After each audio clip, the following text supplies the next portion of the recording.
안녕하십니까. 송선정입니다. 이번 차시에서도 저번 차시에 이어서 금속 안경테와 관련된 내용들 좀 더 살펴볼 텐데, 저번 차시에서 저희가 티타늄 관련한 내용을 하고 그거 관련한 거 퀴즈 부분을 다 풀이를 하지 못하고 마쳤었거든요. 그래서 티타늄과 관련한 내용을 퀴즈를 통해서 같이 한번 정리를 좀 해보고 비금속 부분은 마무리를 할 거고요. 그리고 이제 금속 소재 중에서 귀금속 소재들이 있죠. 그래서 오늘은 이제 귀금속 소재들이 또 어떤 형태로 사용이 되는지에 대해서 본격적으로 살펴보는 시간 가져보도록 하겠습니다. 저희가 저번 주차에 이제 마지막에 살펴봤었던 티타늄과 관련된 내용들이고, 티타늄 같은 경우엔 현재 금속태 중에서 가장 각광을 받고 있는 소재다라고 말씀을 드리면서, 다양한 티타늄의 어떤 장점들에 대해서 말씀을 드렸습니다.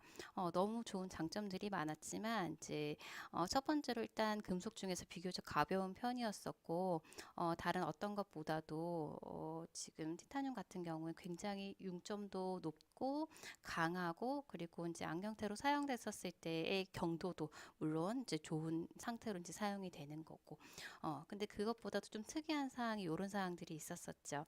이제 공기 중에서 이제 티타늄 같은 경우에는 산소와 반응을 해서 그 부동태성 피막을 형성을 하게 되는데, 이것이 이제 금속의 어떤 성질을 나타내지 못하게끔 하는 이제 그런 이제 막의 형성 때문에 어떤 미생물 박테리아 이제 생장이 억제가 되면서 좀 더 이제 생체 적합한 그런 이제 재질로 사용을 할 수 있다라는 부분이랑, 또 부식도 잘 안 되니까 너무 좋잖아요. 그런 부분들이 굉장히 장점이었습니다. 근데 이제 반면에 이제 땜질하는 게 좀 이제 공기 중에서 땜질이 안 되다 보니까 금속태에 있어서 굉장히 중요한 부분이 용접성, 땜질성 이런 것들이 굉장히 중요한데, 이런 부분이 좀 문제가 되어서 실제적으로 이제 가공해서 만드는 부분에 있어서는 조금 이제 까다로운 부분이 있죠. 이런 부분들은 사실은 이제 단점이 될 수가 있겠습니다. 그 외에는 너무 좋은 물성을 가지고 있는 재료가 티타늄이었었고, 티타늄 같은 경우에는 사용되는 형태가 순 티타늄의 형태로는 사용을 거의 하지 않고 이렇게 합금된 형태로 주로 사용이 되는데, 그 중에서 안경테로 주로 사용되는 형태는 이 베타 티탄 합금 형태, 티탄이랑 바나듐이 이렇게 섞여진 합금 형태가 가장 흔하게, 좋다는 건 아니에요. 가장 흔하게 사용되고 있는 그런 이제 티타늄 합금 형태이고요. 그리고 그 외에도 알파 베타 티탄 합금 형태도 있었었죠. 알루미늄이랑 바나듐이 이제 둘 다 이렇게 들어있는 형태이고, 이것을 타이백이라고 부른다라고 말씀드렸는데, 요거의 특징이라고 하면 일단 초탄성이다. 탄성이 너무너무 좋은 합금의 형태다라는 거를 기억을 좀 해주시고, 요거보다 조금 더 좋은 형태 니트롤이 있잖아요. 그죠? 니켈이랑 티탄이 합금된 형태이고, 요 비독 좀 꼭 잘 기억을 해달라고 말씀을 드렸습니다.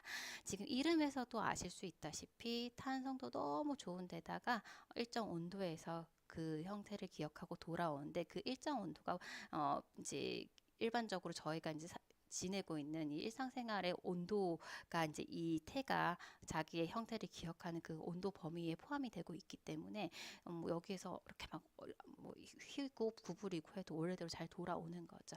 그래서 이런 성질을 가지고 있는 니트롤에 대해서 저희가 쭉 이제 살펴봤고, 뭐 탄성이랑 보건성 이런 거 너무 좋고 이래서 활동성이 많은 어린이들, 스포츠 즐기는 사람들, 이런 사람들 사용하면은 뭐 안전성 부분이나 편안한 부분이나 너무너무 좋은데, 역시나 단점이라고 하면 티타늄이 이제 포함이 되고 있다 보니 땜질하는 거 좀 어렵고, 도금을 했었을 때 좀 도금이 잘 일어나는 이런 이제 문제점이 좀 있었었죠. 그죠? 이거 외에는 이제 사용하는 데 있어서의 물성은 너무너무 좋은 재질이 티타늄이었습니다. 자, 그래서 티타늄에 대한 특징은 다른 어떤 재질들보다도 조금 더 주의를 갖고 잘 기억을 해주시길 바라겠습니다. 자, 그래서 요것과 관련한 문제들을 한번 살펴보도록 하겠습니다. 자, 그러면 티타늄과 관련된 문제 한번 살펴보도록 하겠습니다. 금속 안경테의 신종 소재인 티탄에 대한 설명으로 옳은 것은 했는데요. 옳은 것을 찾으라라고 했습니다. 자, 첫 번째, 가공성이 우수하다. 티탄은 너무 물성 자체는 안경테로 사용하기 너무 좋은데 이제 단점이라고 하면 땜질이 공기 중에서 땜질이 불가하다. 그런 건 이제 가공성이 좀 안 좋다라는 얘기잖아요. 그래서 이건 잘못된 이제 이야기고요. 두 번째, 금속 중에서 가장 가볍다? 가장 가벼운 건 아니죠. 가볍기는 하나 가장 가벼운 거는 마그네슘이죠. 마그네슘 1.7 정도 된다 말씀드렸습니다. 그래서 아니고 가장 이제 잘못된 말이죠. 인체 적응력이 좋다. 그래서 티타늄 같은 경우에는 뭐 안경테로도 사용이 되지만 이제 뭐 인공 관절 이런 데도 사용이 될 수 있다라고 말씀을 드렸고요. 그리고 열 전도율, 열이 잘 전달되는 거 좋은 물성이 아니죠, 안경테로서는. 그래서 열 전도율 낮다라고 얘기를 했고요. 그리고 열 팽창결수, 열을 줬었을 때 얘가 이제 팽창되고 수축되고 하는 이 이제 물성의 어떤 변화가 크면은 좋지 않죠. 근데 티타늄은 작았어요. 그래서 좋다라고 했는데 크다라고 적혀 있죠. 그래서 이것도 잘못된 지문이 되겠습니다. 자, 그리고 부식성이 높아서 티탄 같은 경우엔 특이하게도 공기 중에서 TiO2 부동태성 피막이 형성되다 보니까 뭐 미생물 박테리아 생장도 억제가 되고 내부식성도 굉장히 강하다라는 게 장점이었잖아요. 그래서 인체 적응력이 좋다. 이렇게 설명도 될 수 있는 부분이기 때문에 이것도 잘못된 거. 그래서 답은 3번으로 체크를 해주시면 되겠습니다. 자, 이렇게 보시면 되겠고요. 자, 그 다음에 살펴볼 거 안경테용 형상기억합금. 사실 형상기억합금이라고 했었을 때 저희가 살펴본 것은 니켈이랑 티탄이랑 이렇게 합금된 형태, 이렇게 니트로를 살펴봤지만 이거 말고도 구리라든지 철이라든지 이런 것들을 합금시켜가지고 만든 형상기억합금의 형태도 굉장히 많습니다. 많은데 그 중에서 이제 안경테로 사용하기에 적합한 이제 형상기억 합금의 형태가 니트롤이기 때문에 그거에 대해서 이제 말씀을 드린 거고요. 요거에 대한 성질을 한번 살펴보도록 하겠습니다. 특징을 살펴보도록 하겠습니다. 자, 안경테로 사용되는 형상기억 합금 하면은 니트롤이다 말씀드렸고, 니트롤 같은 경우에는 니켈이랑 티타늄이 이렇게 합금된 형태인데 그 구성비가 니켈이 55, 티타늄이 45 이렇게 구성되어져 있습니다.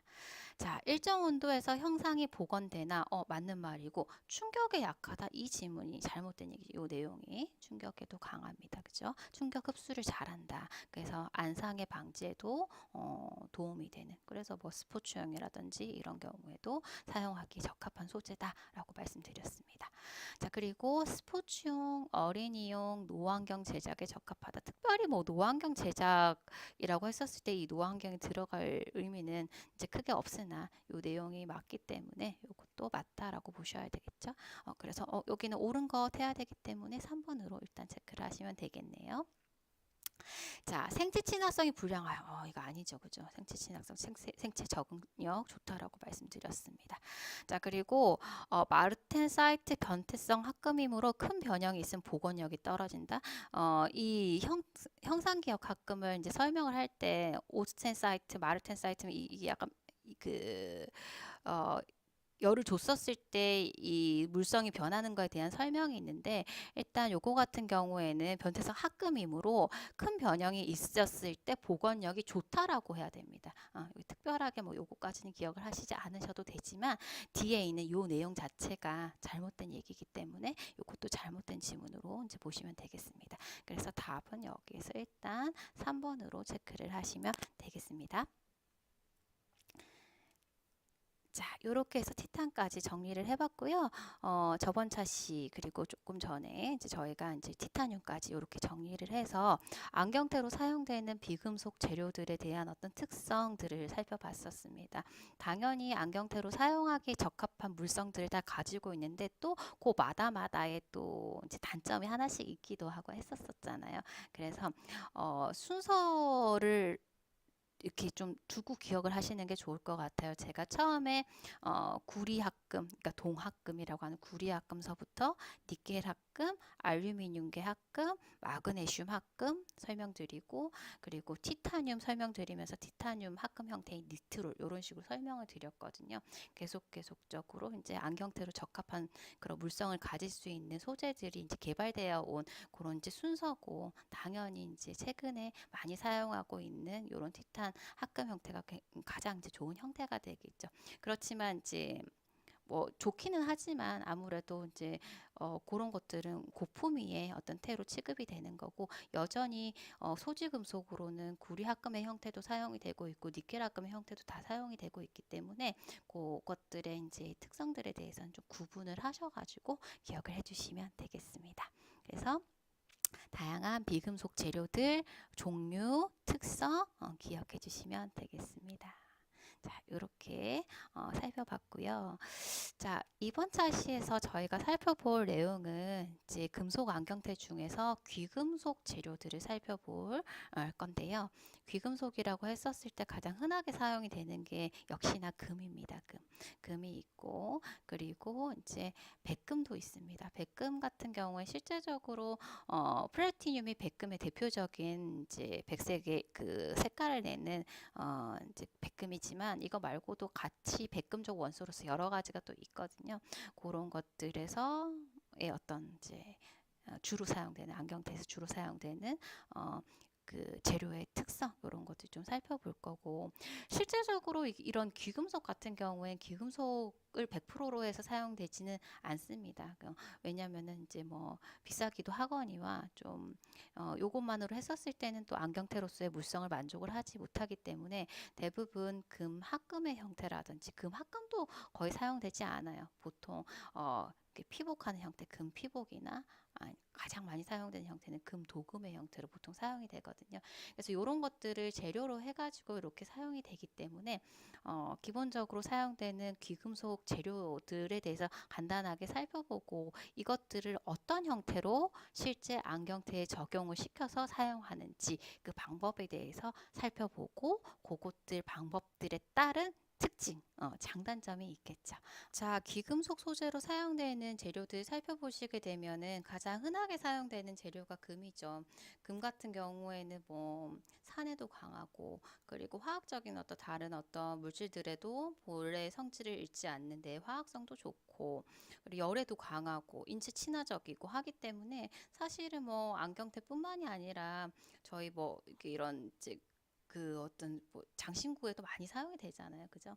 그래서 이제 역시나 안경테에도 가장 많이 사용되는 재료가 금이고요. 금 말고 은도 이제 실제 어떤 은을 이용한 테보다 은은 이제 만들 때 약간 결착제의 어떤 재료로 사실은 많이 사용이 됩니다. 그래도 이제 은도 많이 사용이 되고, 그리고 이제 백금이 있는데 실제 이 백금은 무게가 너무 무거워서 안경테에 사용이 되지는 않아요. 거의 사용되지는 않고요.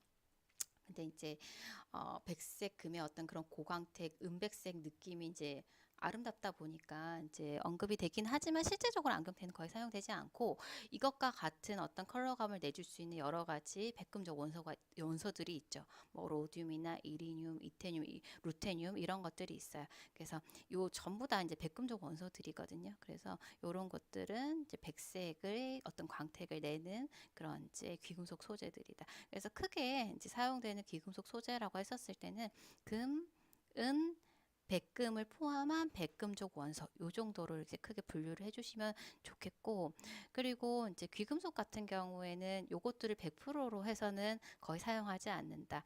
금에다가 어떤 안경테가 가져야 할 물성들을 가질 수 있게끔 합금의 형태라든지, 아니면은 금장, 금피복, 이제 소지금속에다가 비금속 그 소재들을 기본으로 한 뼈대에다가 이렇게 이제 둘러싸는 금 피복의 형태로 이제 사용을 하든지, 아니면 코팅하는 식의 어떤 도금의 형태로 사용하든지, 이런 식으로 적용을 해서 사용을 보통 한다라고 말씀드렸습니다. 그래서 이제 후에 이런 방법들이 어떤 식으로 이제 제조할 때 어떤 방법을 이용해서 이제 제조를 하는지, 이 방법들마다의 어떤 이제 뭐 장단점이 있겠죠. 그런 것들에 대해서 한번 살펴보도록 하겠습니다. 자, 먼저 이제 백금의 어떤 특성들을 살펴볼 텐데, 이제 가장 흔하게 사용되는 금 같은 경우에는 합금의 형태로 이용이 된다. 기본적인 특징을 보게 되면은 이제 그 순금은 굉장히 유연하잖아요. 잘 늘어나고, 그죠? 그렇기 때문에 요거 같은 경우 100% 24K 100% 순도로는 절대 사용을 할 수가 없죠. 그래서 여러 가지 뭐 은이라든지 구리라든지 니켈이라든지 아연이라든지 앞에서 언급드렸었던 안경테에 이제 사용됐었던 여러 가지 금속 재료들이잖아요. 이런 것들을 합금을 시켜서 안경테로서 사용할 수 있을 법한 어떤 기준치에 기준치에 달하도록 이제 강도나 경도를 갖다가 향상을 시켜주고, 그리고 만들 때 이제 만드는 것도 용이해야 되겠죠. 뭐 절삭을 한다라든지 밴딩을 한다라든지 여러 가지 뭐 압착을 한다라든지 가공하는 데서 여러 가지 그런 이제 요구되는 요소들도 만족을 할 수 있게끔 이제 넣어주는 거죠. 뿐만이 아니라 이제 색상 부분에 있어서도 그죠. 원하는 색상을 가질 수 있도록 이제 합금을 시켜서 사용을 한다. 이렇게 보시면 되겠습니다. 그리고 이제 지금 이제 100% 금이라고 하면은 순도 100%는 24K잖아요. 그래서 합금의 형태로 사용되는 안경테를 보게 되면 보통은 한 18K 아니면 한 14K가 주로 금 합금 형태로 사용되는 안경테의 형태이다. 이렇게 보시면 되세요. 그래야 좀 어느 정도 단단하고 또 이제 그 기계적 가공성도 만족할 수가 있고 그러거든요. 그래서 보통 이렇게 하고요. 그리고 합금을 할 때 대표적으로 사용되는 재료들을 보게 되면 금에다가 은, 구리 이게 이제 대표적인 이제 합금 재료들이다. 이렇게 보시면 되겠습니다. 이런 식의 합금을 해서 뭐 여러 가지 이제 안경테로서 만족해야 되는 그런 이제 물성도 만족을 시키지만 실제적으로 뭐 저희가 눈 이제 뭐 만든 사람이 아니라고 하면은 보여지는 게 사실은 가장 중요하다 보니 여러 가지 색상도 낼 수 있다는 거죠. 지금 보시는 것처럼요. 보통의 이제 가장 기본이 되는 금의 색깔이라고 하면 100% 순도가 이제 요런 황금색이라고 하면 어떻게 섞는지에 따라서 이런 식의 약간의 핑크빛의 느낌을 줄 수도 있죠. 레드 골드, 핑크 골드 이런 식으로 아니면은 화이트 골드 이런 식으로 색깔도 다양하게 낼 수 있다라는 얘기입니다. 여기는 약간 그린 컬러죠, 그죠? 여기는 백금 플래티늄이고요. 그래서 다양하게 이런 식으로 이제 뭐 어떻게 조성을 하고 조성비를 어떻게 다르게 하는지에 따라서 다양한 컬러로 만들 수도 있다. 이렇게 보시면 되겠습니다. 자, 두 번째로 살펴볼 귀금속 소재로는 백금이 있는데 플래티늄 PT 있는데 고가이기도 하고 비중이 21.4g 엄청 무겁잖아요. 그래서 실제로는 안경테로는 거의 사용되지 않습니다. 그래서 이것보다 조금은 이제 뭐 경제적인 부분에 있어서 좀 저렴하거나 그리고 이제 색깔은 또 유사하게 나타낼 수 있는 백금적 원소들이 있죠. 몇 가지 팔라듐, 이리듐, 오스뮴, 로듐, 루테늄 뭐 이런 것들이 다 백금속 원소에 포함이 되는데 이런 것들을 주로 이용을 해서 안경테에 좀 적용을 해서 이용을 하고 있고, 특히 잘 기억을 해주셔야 될 게 로듐이라는 건데, 로듐 같은 경우에는 도금 재료로 굉장히 많이 이용이 돼요. 이제 물성의 특성상 굉장히 잘 펼쳐지는, 얇게 펼쳐도 이렇게 끊어짐이 없거든요. 그래서 도금을 할 때 굉장히 얇게끔 도금을 해도 튼튼하게 도금막을 형성을 할 수 있기 때문에 금을 많이 사용하지 않고도 도금이 잘 될 수 있어가지고 특히 또 반사율도 좋거든요. 특히 이런 안경테 같은 경우 반사율이 좋아야지 반짝반짝 빛이 날 거 아닙니까? 그래서 미적인 부분에 있어서도 만족이 되고 어떤 기계적인 가공성 저희가 만들 때도 만들기 용이하니까 특히 이제 로듐이 어떤 백금의 어떤 컬러를 내기 위해서 사용될 때 가장 많이 사용되는 재료다라고 보시면 되겠습니다. 그래서 대표적으로 금과 백금에 대해서 저희가 한번 살펴봤습니다. 자, 그러면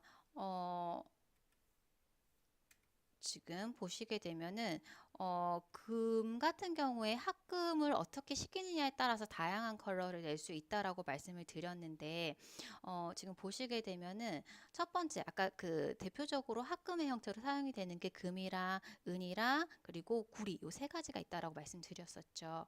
자, 만약에 그린 컬러를 갖고 싶다. 지금 보시게 되면 약간 그린 컬러인 거 확인되시죠? 여기는 많이 그렇고요. 그죠? 이건 어떻게 조성비를 하는지에 따라서 이제 이 색감의 차이는 조금씩 날 수 있겠죠. 그래서 그린 골드를 만들고 싶을 때는 기본적으로 금과 은을 주로 하는 이원 합금의 형태를 이용을 한다면 이런 그린 컬러를 얻을 수가 있겠습니다. 자, 그 다음에 레드 골드 만들고 싶다. 좀 붉은기. 그럼 구리 같은 경우에 붉은색을 나타낼 수 있잖아요. 그래서 금과 구리를 주로 하는 요 이원합금의 형태로 만든다라고 하면 레드 골드. 지금 보시게 되면은 밑에 보시게 되면 지금 이제 24K 100% 순금이고 황금색이잖아요. 요것과 비교했었을 때 레드 골드, 로즈 골드라고 하죠. 그죠? 약간 붉은빛인 거. 이건 화이트 골드. 이런 식으로 비교를 해보실 수 있겠죠. 그죠? 자, 요렇고.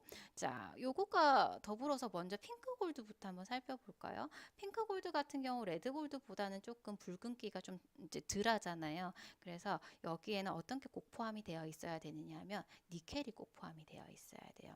그러니까 금이랑 기본적으로 금이랑 붉은색을 나타내줄 수 있는 구리랑 그리고 니켈이 꼭 포함이 되어 있어야 돼. 그래야지 붉은색을 갖다 조금 연하게 만들 수 있으니까요. 자, 그리고 은과 아연 같은 경우에는 물론 색상에도 영향을 미치기는 하지만 실제적으로 그 물성 부분에 있어서 도와주기 위해서 이렇게 이제 언급이 되는 부분이고, 일단 핑크 골드 하면은 금, 구리, 니켈이 포함이 되어 있는지를 좀 확인을 하셔야 되겠습니다. 자, 이렇게 이제 같이 이해를 해보시면 되겠고, 자, 그 다음에 옐로우 골드 같은 경우에는 금, 은, 구리 보통 요 삼원 합금의 형태로 만들어집니다. 물론 100% 순도의 100% 이제 순수 금은 황금색이지만 이렇게는 쓸 수 없다라고 했잖아요. 이렇게 했었을 때는 물성 자체가 안경테라서 적합하지 못하기 때문에 어쨌든 이런 컬러를 내기 위해서도 합금을 시켜서 어느 정도의 강도, 경도, 기계적 가공성 다 만족할 수 있는 합금 형태로 이용을 해야 되다 보니 이제 합금을 시켜야 되는데, 이때는 이렇게 금은 구리 세 가지가 모두 다 합금되어진 형태로 이용을 한다면 이런 컬러를 낼 수가 있겠다. 조금 이제 노란 컬러감은 다를 수는 있겠지만 이렇게 낼 수가 있겠습니다.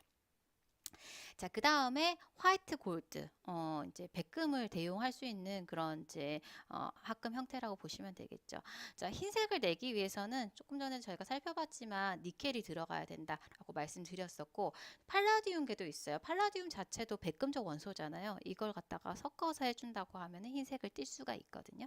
그래서 기본적으로 금에다가 니켈을 넣어가지고 만든 화이트 골드계가 있기도 하고, 금에다가 팔라듐을 넣어가지고 만든 화이트 골드계가 있습니다. 그래서 지금 니켈계는 금에 니켈 그리고 어떤 물성, 기계적 물성을 더하기 위해서 구리나 아연이 약간씩 포함이 되어져 있는 형태로 만들어지고요. 팔라디움계 같은 경우에는 금과 팔라디움을 이제 주로 해서 은을 섞어서 팔라디움계 화이트 골드를 만들 수가 있겠습니다. 그래서 색깔 부분에 있어서 이제 다양하게 이제 이렇게 원할 때 이런 식의 이제 합금 형태를 이용을 하고, 실제적으로 요걸 이용을 해서 나중에 금 도금을 할 때 막을 씌워줄 때 이런 합금을 어떤 막으로서 이제 이용을 하는 게 사실은 실제적으로 주로 이용되는 귀금속 안경테의 어떤 이제 형태다라고 보시면 되겠습니다. 자, 그러면 조금 전에 다양한 합금의 형태로 만들므로 해서 뭐 여러 가지 안경테라서 적합한 물성을 가질 수도 있지만 다양한 컬러도 얻을 수 있다라고 말씀드렸는데, 이제 원하는 컬러를 얻기 위해서 어떤 식의 조성이 필요한지 그걸 한번 살펴보도록 할게요. 자, 먼저 첫 번째 문제.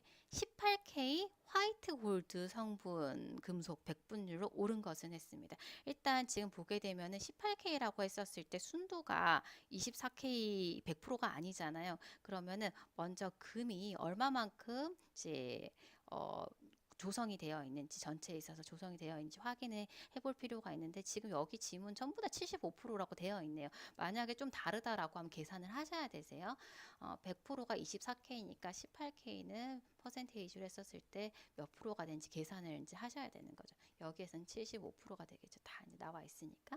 그래서 이제 먼저 확인을 하셔야 되고, 그 다음에 화이트 골드계 같은 경우에는 기본적으로 니켈계가 있고 팔라디움계가 있다라고 말씀드렸죠. 근데 지금 여기에서 팔라디움은 언급이 되어 있지 않기 때문에 니켈이 들어있는 거 요거를 선택을 해 주셔야 되겠습니다. 그래서 여기서는 쉽게 4번으로 체크를 하실 수가 있겠어요.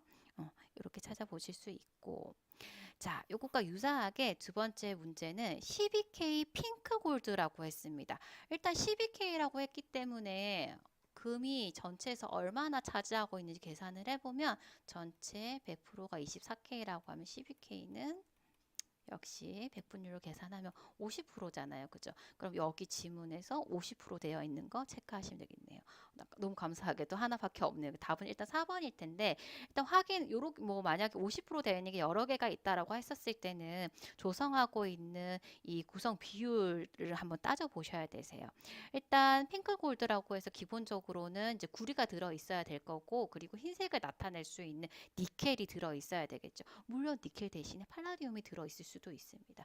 일단 여기에서 보시게 되면은 구리 확인해 보시고, 그리고 니켈 들어있는 거 확인해 보실 수 있는 거죠. 그래서 요 조성 비율에 따라서 색깔이 조금 달라질 수는 있지만 지금 여기에서는 4번으로 이제 체크를 해 주실 수가 있겠습니다.